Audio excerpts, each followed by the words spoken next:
গাজীপুরের কোনাবাড়ী ফ্লাইওভারের ঠিক সামনে আঞ্জুম পাম্পের প্রায় ২০ ফিট দূরে স্থাপিত একটি বাস কাউন্টারকে ঘিরে তীব্র ক্ষোভ জানিয়েছেন এলাকাবাসী। তাদের অভিযোগ, ফ্লাইওভারের মুখে রাস্তার মধ্যেই বাস দাঁড়া করানো, যাত্রী ওঠানামা এবং সকাল সন্ধ্যায় চলাচলের সময় বিশৃঙ্খলা তৈরি হওয়ায় এখানে প্রতিনিয়ত দুর্ঘটনার আশঙ্কা তৈরি হচ্ছে। স্থানীয়দের ভাষ্য, ব্যস্ত এই এলাকায় হঠাৎ বাস থামানোর ফলে শুধু যানজটই নয়, পথচারীদের জীবনের ওপর সরাসরি ঝুঁকি তৈরি হচ্ছে। অনেকেই বলছেন, আমরা আর কোনো অকাল মৃত্যু দেখতে চাই না। ফ্লাইওভারের সামনে বাস কাউন্টার থাকলে যে কোনো মুহূর্তে বড় ধরনের দুর্ঘটনা ঘটতে পারে। এলাকাবাসীর দাবি, ফ্লাইওভারের সামনে এভাবে কাউন্টার বসানো সম্পূর্ণ অযৌক্তিক এবং বিপজ্জনক।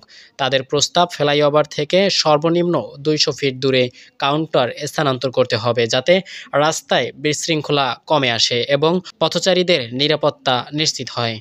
বাংলাদেশ সড়ক মন্ত্রণালয়, বিআরটিএ এবং হাইওয়ে পুলিশের নির্দেশনা অনুযায়ী ফ্লাইওভার, ওভারপাস, সিগন্যাল, ব্যস্ত মোড় বা র্যাম্প এলাকা থেকে ২০০ থেকে ২৫০ ফিটের মধ্যে কোনো স্থায়ী বা অস্থায়ী স্থাপনা, দোকান, কাউন্টার বা স্টপেজ বসানো সম্পূর্ণ নিষিদ্ধ।